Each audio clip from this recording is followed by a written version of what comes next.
This is the man who came out with the hostage. You can clearly see he is holding her in a very tight hold, almost like a body shield, a hostage at the same time.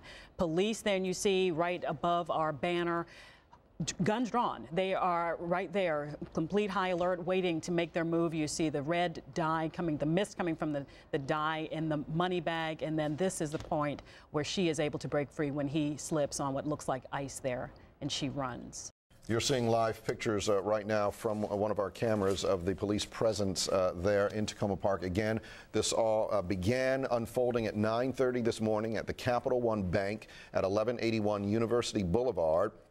Reports of a bank robbery in progress. Police responded to the scene. Ultimately, at least 3 police departments arrived and are still on the scene. Montgomery County, Prince George's County, and Tacoma Park. They arrived at the scene of this bank robbery in progress. As we have been showing you, the suspect came out of the bank with a gun aimed at a hostage. The hostage broke away when the gunman slipped, and it appears that police fired on the suspect and killed him. We are not showing that part of this story just out of deference of the viewer. That is, it was a gruesome shot. He, again, as Tony mentioned, he was killed with the shots fired. That hostage was able, though, to get away. So that is the good ending as far as that side of the story goes. But the alleged bank robber was taken down.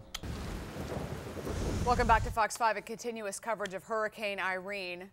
And we have been following the situation. Obviously, in Ocean City, we showed you the pictures of the hashtag Seafoam, which is the #1 trending topic on Twitter in the D.C. area. It really is some visual. You know, as the water is starting to push over that storm wall, it's also pushing some of the seafoam. And Tucker Barnes, he's live out there at the water's edge. And Tucker, you were pretty struck by your view, the other side of the camera, which is all these businesses that are just covered by what's covering you now.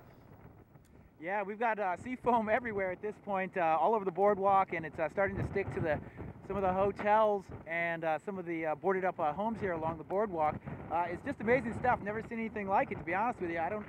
Not quite sure where it's coming from, but I did do a little research here, and I can tell you, when I kind of dig underneath it, you're not going to be able to see my hand, but there's sand left over, so I think it's like a 80% sand and maybe some salt consistencies with some salt water in it.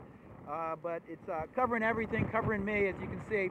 And of course, it's very serious out here. We've got water still lapping up against the seawall here. The seawall's getting covered as well in the sea foam. But just off over my shoulder here, we've got water that's still about 2 to 3 feet high in many spots right up against the seawall. So it's not going to take much to start pushing the water over the wall as well.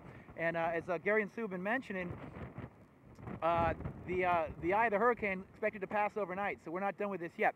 We had a National Guard vehicle come by about 15 minutes ago with a couple of National Guardsmen, very nice. They tell me that a little further down, I'm on 25th Avenue, a little further down, big wave, sort of rogue wave, breached the wall temporarily, and no major flooding there, but they're continuing to watch it. They're kind of driving up and down the boardwalk looking for trouble spots. So they're headed back down. The mayor most concerned about flooding here in Ocean City below 15th Avenue. That's the lowest part of the city. Let's go down to the city dock in Annapolis, Maryland right now, where Stacey Cohan has been monitoring things. And Stacey, how's it looking out there? I'll tell you, this rain is just relentless. And I heard Sue saying that that may be what Irene is remembered for. I'll tell you what, I'm not going to forget it anytime soon. It is just absolutely soaking this area. In fact, since we last spoke about an hour ago, I have watched a noticeable drop-off on the human activity out here. It would seem that folks have decided that it is just not fun to be out in this amount of rain and this amount of wind. Continued presence by law enforcement. We are getting some wind gusts, as you may be able to see. The businesses right on the city dock area have taken 2 major power hits within the last hour. We watched this entire area, including all the street lights, go completely dark. The power came back on. It happened once again, and at the moment, it appears we have power, but I'll say it seems a bit tentative, and boy, we are just getting pelted by sheets of rain. I think it was Tucker, somebody I heard earlier, saying it almost hurts, and I'll tell you, it's some pretty strong rain right here. This is a decent raincoat, and there you go. There goes the power again in this area, and that's what we've been seeing off and on, but not consistently staying off. So it's not great up here. I guess we're really getting the force of Irene at this moment. We can see certainly where you are. We can see the rain coming down. We saw the wind up high. How is it down there where you are? I mean, like, certainly it's not as strong as where Tucker Barnes is, where he's holding on so he's not blown over. How strong is that wind down there, Stacey? You know, I don't know exactly how many miles per hour. I do know that the strongest wind gust folks upstairs and in the harbor master were estimating were around 60 miles per hour. It is certainly not that consistent. I am not a $180. I'm a little less than Tucker, and I don't feel that I'm going to go flying away, if that gives you any perspective. But, you know, there are times where you really have to kneel down and buckle down when they come when the gusts come up hard. But it is just these sheets of rain that just don't abate. That is incredible, and they are expecting a big flooding problem once we hit high tide at 5 a.m. So, Stacey, where are you at exactly as the camera sort of pans out? Are you sort of in front of the Starbucks there, right at the city dock? We're not quite all the way down to the city dock. We're right at the harbor master. Let's see, what is right beside me? I mean, if you're looking across right there, you know where they have a public restroom facility right here on city dock. So you're about halfway down. Gotcha, halfway down. About halfway down. And how is that parking lot to your, I guess, as you're looking straight down towards the Chesapeake Bay, how's the parking lot looking? Pooling water at this point.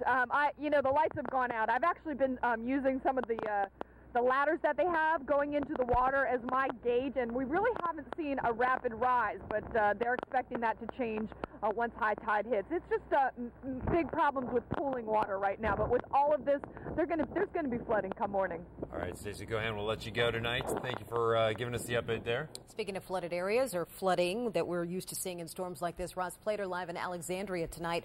Roz, what is the situation there? Lots of rain coming down, not so much the wind as we had earlier, but in comparison to my other two colleagues, we feel a little bit left out. I'm sure the people of Alexandria won't mind. I just talked to the mayor a little while ago, and his term for it is that things are holding steady here. The high tide was 8:30. The Potomac so far is staying within its banks. So no flooding to speak of down here in the Old Town area. Down at King Street is where we are. No power outages in the city, he says, and at this point they're checking in every 2 hours and getting an update, but it looks like things are holding for now. The real test will come tomorrow morning about 8:30 or so when there's high tide again. In the meantime now, not many people, a few stragglers back and forth on the streets here in Old Town. A few of the places staying open, some of the last places staying open for people, but very few people making their way out just because there is so much rain and the temperatures drop, so it is cool along with the rain. We've seen some water puddling on the streets here and on the sidewalks, but again, no real flooding to speak of, which is very common in this area, and people are ready for it. They've got sandbags, they're all ready, but so far, to quote the mayor, things are holding steady here. That's good news for the folks who live here. This is Fox 5 News at 10. Fox 5 all over a still developing story tonight. A jaw-dropping arrest in the Lululemon murder case. Ms. Norwood was an employee of the store and is the woman originally thought to be the surviving victim in the case. The supposed second victim now charged with killing her coworker. Tonight, we know the clues that led police to an alleged murderer.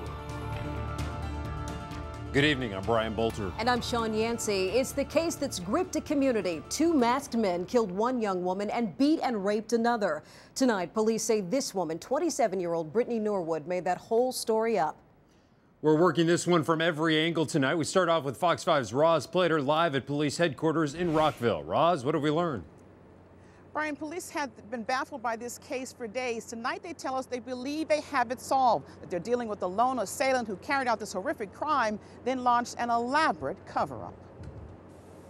From the beginning, investigators described it as a bloody crime scene, and they spent days going over the evidence. Now they believe 30-year-old Jana Murray was killed by her own co-worker, 27-year-old Brittany Erin Norwood, who police at first believed was the surviving victim, until her story started to unravel. As we began to analyze the forensic evidence and that we collected at the scene and then that we collected in the victim's car, the forensic evidence took us in a completely different direction, and we were able to determine that it did not support Ms. Norwood's story. Here's the story she had told all along. The two women went back to the store to retrieve something, then were confronted by two masked, gloved men. They were beaten, sexually assaulted. Murray was murdered. Norwood claimed to have been beaten and tied up. But investigators say a couple of things just didn't add up. There were only 2 sets of footprints, and one belonged to Ms. Norwood, and the second belonged to a larger shoe. We determined it was a size 14 shoe, and it was that belonged in the store, and we found it in the store. We were told at least she was found bound in the store with injuries. She was found, yes, had some minor injuries, and was found, her arms and legs were bound when we found her. And is it possible that she bound herself? Or I think it's certainly a possibility. Also, police say Norwood left evidence in Murray's car when they suspect she moved it. The big question here is why. Investigators will only say a witness heard a loud argument between 2 women in the store that night. Police aren't saying what that argument was about, whether it was about work or something else. Now, police have said this is an ongoing investigation, but so far the evidence points to only Norwood as a suspect, and she has her first day in court tomorrow morning. Sean? Roz, there are so many questions with this story. Why did it take police so long to determine her story was not true? Well, the chief says that basically when someone tells them this kind of story, they have to accept it at face value until they can prove otherwise. And in fact, she talked about 2 men. They were getting tips from the public about the spottings of these 2 men. And in fact, at one point, had 1 man under surveillance as a person of interest. But at the end of the day, all the evidence pointed back to Norwood. All right, Ross Plater with the story. Thank you. This is Fox 5 News at 10. Fox 5 is all over a winter weather alert tonight. A live look outside right now. A live look at traffic cams 270 in Montgomery County. The snow has been coming down fast and furious, stranding drivers, closing roads, leaving tens of thousands of people in the dark. From Maryland to D.C. to Virginia, Fox 5 is covering this storm from every angle. Thanks for joining us tonight at 10, everyone. I'm Sean Yancey. And I'm Brian Bolter, live outside our studios in Northwest D.C. Of course, as always, we're scrolling your closings and delays across the top of our screen tonight. Government, school, and any other entity out there that you may have to go to tomorrow. You know what? 300,000 people right now, our neighbors, are in the dark. We're going to break down the numbers specifically as far as the power outages go a little bit later in the newscast, but it's important to know 300,000 of our neighbors right now in the dark after the snowstorm came through. We signed on the air today at 4 o'clock this afternoon, just as the snowstorm started really ramping up in the district. Right about 8 o'clock, we signed off. That's about as the bullseye passed over D.C. And now we're clearly on the backside of the snowstorm. The snow rates have dropped, and the wind gusts have dropped down as well. I want to bring in Sue Palka and the weather team to tell us exactly where we are with this storm and what we saw. Exactly right, Brian. And I was actually measuring around here just a little bit ago, and this looks like a lot of snow here in Northwest Washington. It is about 3 to 4 inches, but it is so heavy and wet. Brian referred to this earlier as Sierra cement, and that is exactly what it feels like, tremendous amount of water. All right, so this, again, is the situation here on Route 7. Some cars trying to get off to get to the gas station to get out of traffic to refuel. They're running into problems because the roads, again, are so bad. That car stuck as they're trying to cross over to get to the gas station. We've seen several cars coming through here dealing with this as they try to come up this little hill. They're trying to get through this. All this ice here on the road before they get up to the gas station. Another problem that they're dealing with here at the gas station is, in some cases, when they're pulling up the hill trying to get momentum to get to the gas tank, there's already a car here, so they have to stop. Then they have to start the process over because they're stuck. Someone has to get out and push them. That's what's going on all along this gas station here. So that's what people are dealing with here in Tyson's Corner. All right, Wisdom Martin reporting live for us tonight. Listen, if you're sitting at home and you think the snow event is over, think again. The big story tonight is the fact that people are still, at this hour, sitting in their cars stranded. Our phones are lighting up in the Fox 5 newsroom. We got a call from 495 at Branch Avenue, been in his car 5 hours. Got a call from 270 at I-70, been in his car 4 or 5 hours. Had a woman on Route 7 at the Dulles Tow Road, stuck so much so she had to abandon her vehicle and take shelter in a toll booth. People are stuck in their vehicles tonight. Our area is still under gridlock, and we're working the story for you. The other big story we're following this evening, amazing video from inside the Washington Monument during last month's earthquake. A tremor was no joke. It did substantial damage to the monument.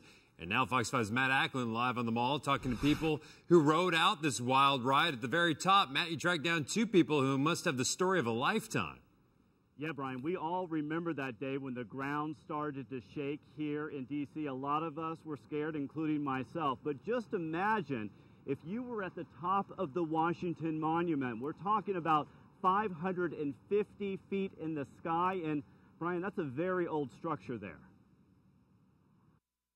Park Ranger Nikki Williams grabbed onto her seat and looked up as the monument began to shake.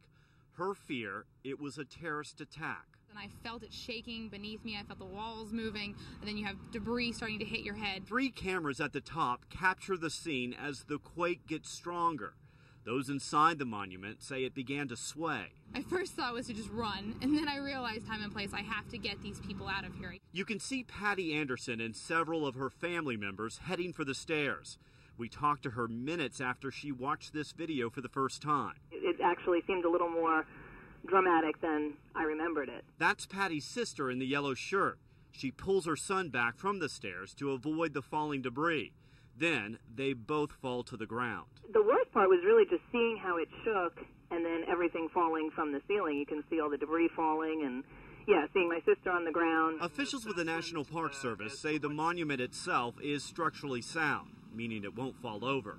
But there is a concern about loose debris, like this piece that fell from the observation deck. This is the kind of material that we want to get a closer look at both on the inside of the monument and on the outside of the monument. Covered with dusted debris, the visitors and park ranger climbed down the stairs to the bottom. One person had a minor hand injury, but all the others seemed okay. We asked Patty and Nikki if they'd go back up when the repairs were made. I would consider it, yeah. I mean, I definitely would have memories, that's for sure. I don't know if I could go back in there just yet, but I'm sure someday I will. All right, back out live here on the National Mall. A big inspection is planned for tomorrow between 9 and 10 o'clock. Engineers, along with some rope climbing experts, are actually going to rappel out of those windows at the very top. They're going to come down the monument, checking for cracks and other debris just to make sure that everything is safe. At this point, the Park Service says, Brian, that they just aren't sure when they're going to be able to reopen the monument. We should also tell you some new information today. We found out that there were some cracks in the Lincoln and Jefferson memorials, but those cracks aren't too bad. They won't have to close those memorials down. It'll just be a quick fix on both of those. A Fox 5 investigation 6 months in the making. Your tax dollars paying for one official's jet-setting lifestyle. Thanks for joining us on the 10. I'm Will Thomas, in for Brian. And I'm Sean Yancey. A luxury car, $1 million home, and worldwide travel, all paid for by taxpayers. Fox 5's Tisha Thompson is in the Web Center now with what we've uncovered. Tisha? Sean, last summer we received a tip from a Fox 5 viewer who told us to take a long, hard look when it comes to the University of the District of Columbia and its president. Specifically, take a look at his travel expenses. So we filed a Freedom of Information Act request, and what we have uncovered has city officials talking tonight. Egypt, London, Jackson Hole, Wyoming. First-class destinations for any seasoned traveler. That's my money. But we're not talking about a vacation. Where's this money coming from? We're talking about your taxpayer dollars in a Fox 5 investigation. This requires an explanation. We're going to take you on a journey. We're here. We want to get answers about the travel expenses. To find out where your money is really going. Alan Sessoms is the president of the University of the District of Columbia. I would also like to introduce our UDC faculty. It's a job that comes with a $295,000 salary, a Lincoln Navigator, and gas paid for by the university, and a $1.6 million house in Northwest, all expenses paid by UDC. But documents obtained by Fox 5 show Sessoms also spends tens of thousands of dollars on high-priced hotels and flights. How much would you pay for a plane ticket to Boston? These UDC students were quick to answer. From here to Boston, definitely no more than $200. $350. Like $400. How about $1,400? That's how much Sessoms spent to fly to Boston, according to his credit card receipts. A relatively cheap trip, considering he spent $1,500, $1,700, $1,800 on flights for meetings in Los Angeles. And then there's this $2,200 receipt for a first-class ticket to a conference in San Antonio, where he also spent double the average rate for his hotel room. That's a lot of money. Censurae Labau is a UDC freshman using student loans to pay her tuition. We pay a lot of money to go to school, and you shouldn't waste money on flying to different places when we're out here trying to get our education. The records also raise questions about possible spending on his family. This car rental receipt lists an additional charge for a child seat for a conference in San Diego. And UDC shelled out thousands for his entire family to fly to a conference in Jackson Hole, Wyoming over the 4th of July holiday. The most expensive trip? Egypt. Sessoms had plenty of room to stretch out when he flew to Cairo in one of these business class seat beds. The cost? $7,900 one way. How many semesters worth of tuition is that for you? That's like basically my whole 2 years. After months of asking, this school provided a redacted itinerary. It says Sessoms averaged a few hours each day visiting UDC's sister university in Egypt. Then he went sightseeing, the pyramids, and shopping at the local bazaar. I'm supposed to be paying for education. He wouldn't be getting away with it if there was better management. And they may be right, because the paperwork UDC gave us is a mess. Most trips are missing receipts and raise questions like, how did Sessoms get back from Egypt?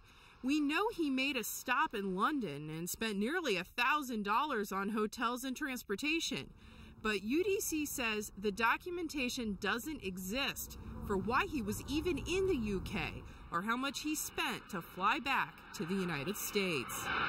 We're not an ATM. DC City Council member Mary Chase says the university's president is expected to travel. Wow. But she says she was dismayed at what we uncovered. This is a public university, and so every dime that's spent is a dime paid for by the taxpayers or by the people who are paying tuition. There needs to be accountability. FOX5 tried for 6 months to get answers from UDC. The university spokesman, Alan Etter, finally told us Sessoms does not wish to conduct an interview on this matter, and our questions are still questions. I'm looking for the boardroom. So we went to a Board of Trustees meeting where Sessoms was scheduled to speak, but instead of the president, UDC spokesman Alan Etter came out to talk to us. He's not in the building, no. So he's not coming to a board meeting? He will not be here. Was he coming to the board meeting before we asked?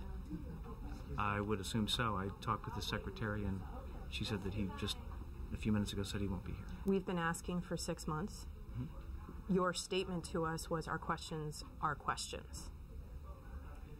We need answers for the taxpayers. Right. And they're questions in my mind as well. I wish I could give you the answers to the questions.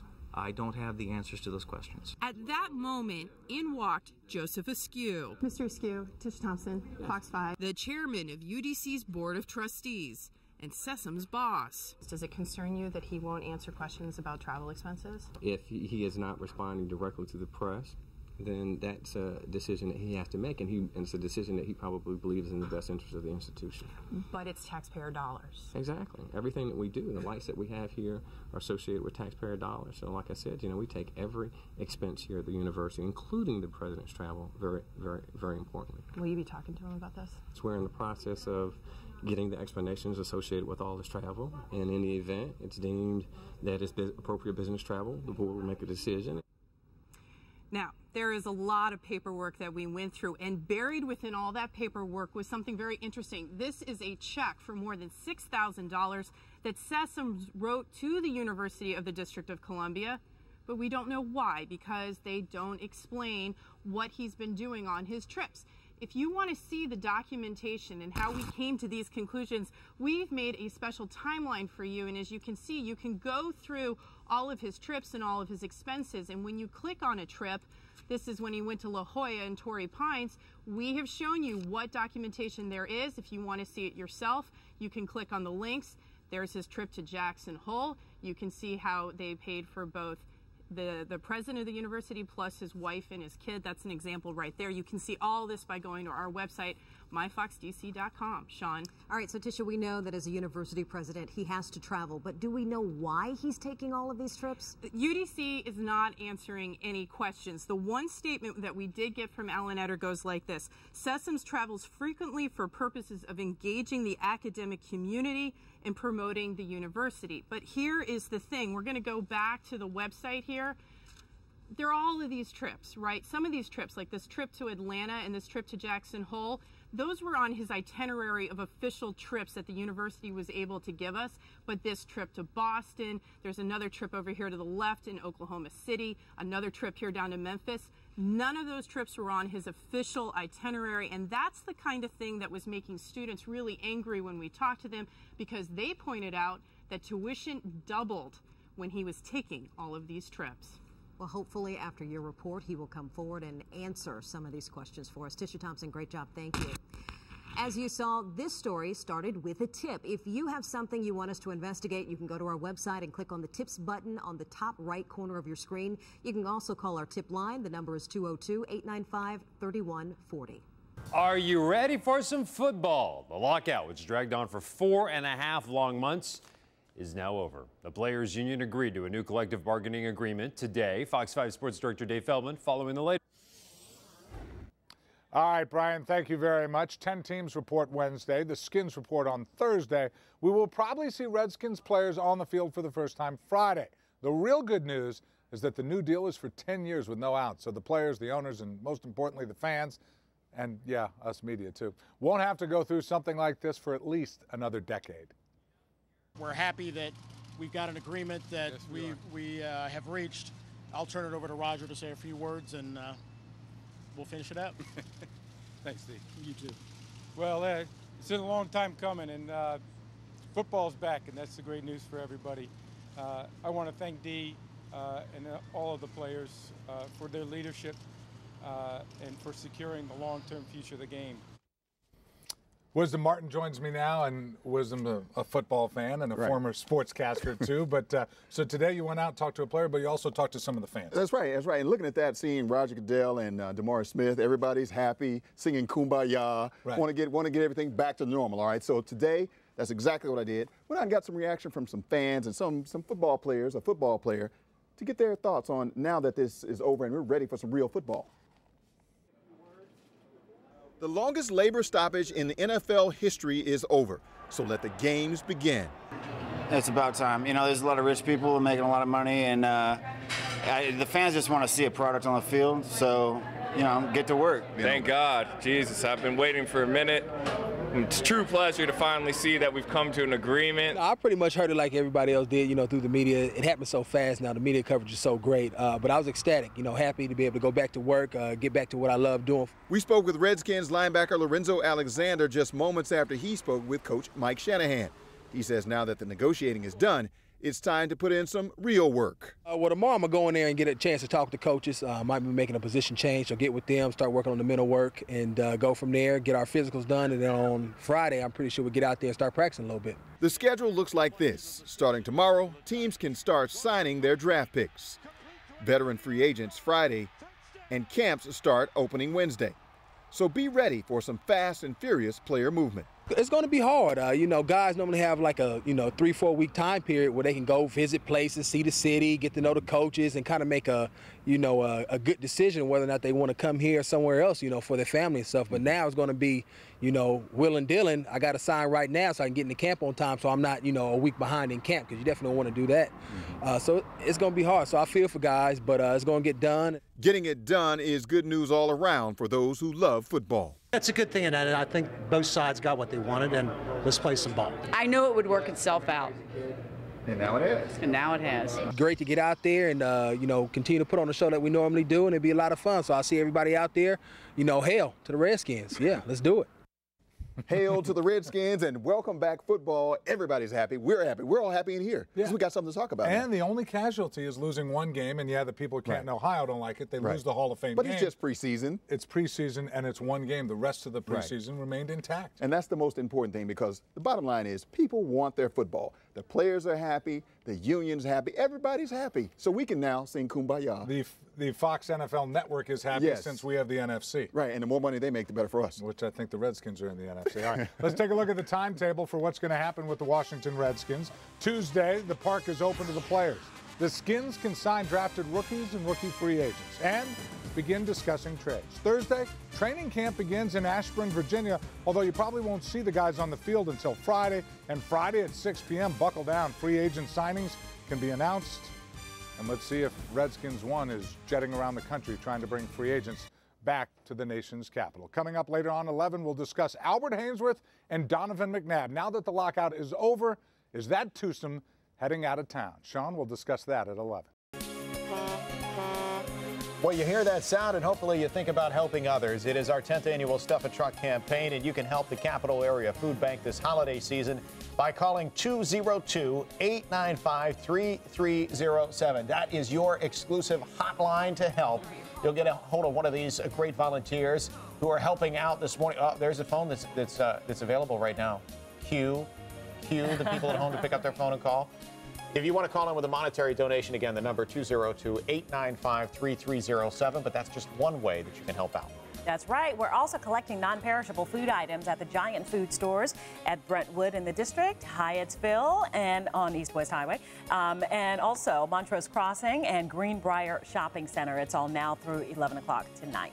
Let's check in now with our Tony Perkins. He is at Brentwood at that location. Good morning, Tony. Hello. Hey, hello. Tony Perkins with us out in Brentwood. We want to let you know, first of all, you can stop to any of those locations. We're featuring the Brentwood one right now because that's where Tony is. But stop by any of those 4 locations and make your donations. But, Tony, you've got some activity going on there. You guys are having a good time.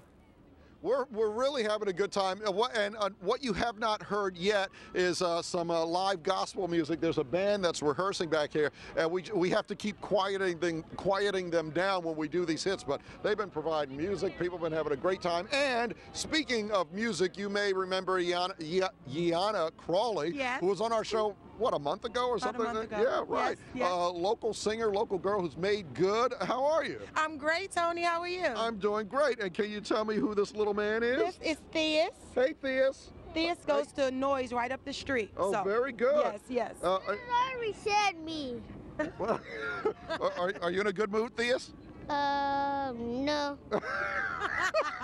He'll wake up. He'll wake up. Yeah, I understand this. I know how it goes. What brings you out here this morning? Well, it's very important for me to give back. This Stuff the Truck is a wonderful idea. This is my area. I live in this area. I grew up in Southeast Washington, D.C., so I always have to come when the community is getting involved. So I'm out here giving away food and whatever else I can give away to the people that are less fortunate, especially in the holiday season. It's very hard. So I'm out here, Tony. That's great. And you know what? We've been saying all morning long, we need the donations. There are more people, yes, Theus, just one moment. There are more people hungry this year than in years past with the tough economy, so we need everyone to come out. You want to do a little singing for us as long as you're out here? I guess I'll do something. We wish you a Merry Christmas. We wish you a Merry Christmas. I'm out here doing great things for my community. Oh, lovely. Very, very nice. Thank you so much. So, you know, if you're a fan, come on out and do like Yanni has done and make a contribution. Theus, did you want to say something else? Say Merry Christmas. What? No Merry Christmas? No. Oh, come on. You want to say Merry Christmas. At the camera. Say hello. Say, some of your friends are watching right now. Say hi to your friends. It's too early, Tony. It's too early. That's okay. That's okay. We're very glad you came out. Thank you. Merry Christmas to you, too. Thank you very much. Come on by and make a donation. Things are going well, but we want to fill up these baskets so we can start to stuff this truck. That's what we're trying to do, folks. So come on out and do that. All right, let's find out what's going on. Wait a minute. What? What do you got? You got something there? No? Okay, all right. We want to find out what's happening in Rockville. Tucker's out there. Tucker, how's it going with you? Tony, we're having a great time out here. You mentioned filling those baskets. We want to fill this truck behind me by later tonight, so we encourage you to come down here to Montrose. We're right outside the Giant. You can see we've got a great crowd right now. We're excited coming up in a couple minutes. We're going to have a lot of dancing from Studio 310, so lots to look forward to in the next hour and a half or so.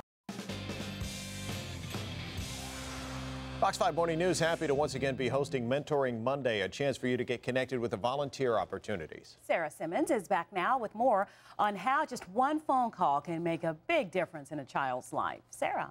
Well, Steve and Allison, we all know the importance of having someone to look up to during our lives, but one young man I recently met, Josue Zavala, did not have a father figure to help support and guide him until his mother introduced him to Big Brothers Big Sisters of the National Capital area.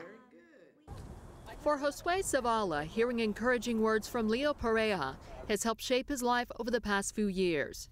What you just did there was very impressive. The two met through the Big Brothers Big Sisters organization in 2008. Concerned about gang activity in the neighborhood, Josue's mother enrolled him in the program, but he was reluctant at first. We were talking, and then I realized that he went through the same things that I went through. Leo came from Colombia. Josue is from El Salvador. Both could understand the cultural barrier each faced after coming to the U.S., but the relationship has grown to where they think of each other more like family. He is part of the family. He was in my wedding, and it's nice to be able to relate because I got here when I was 12. I know the struggles of incorporating into the culture and not understanding the nuances of language and all that stuff. And for Josue, he can give me some guidance. He can give me something that will cheer me up or help me, and it's great that to have someone that understands me. The two spend weekends together, and their experiences have enriched their lives in a way they never expected. He's been doing Brazilian Jiu-Jitsu and boxing with me since he was 11. Josue enjoys seeing his big brother hard at work at his job in the real estate industry. Sometimes we go to take some properties that he does for his job. It's pretty fun knowing his job. I like his job also because there's some pretty new things that you learn from his job. And they've both learned the value of having a friend and mentor by their side. If anybody, child or grown-up, doesn't have an example of what they can aspire to, their reality is whatever they're in. And they are both very interesting young men. That's just an example of how mentoring can really make a difference in someone's life. And we have 12 organizations that are here this morning that are looking for people to help them do that. You can call 202-895-3307 to help find out how you can become a mentor. We want to talk with one of the organizations, Best Kids, and with us is Cedric Loazo. Yes. Thanks for talking with us this morning. Your organization works with the DC Child Welfare System. Explain to me how mentors work with the kids and how they make a difference. Well, they volunteer for $10 a month for a calendar year, and they keep constant contact, anything between face-to-face through our peer groups, our monthly peer groups, which we have the second Saturday of each month, where we have all the mentor and mentees, pairs get together and do one activity that the kids might not have experienced before. And they just call between calls, emails, anything to make them show that they care for them.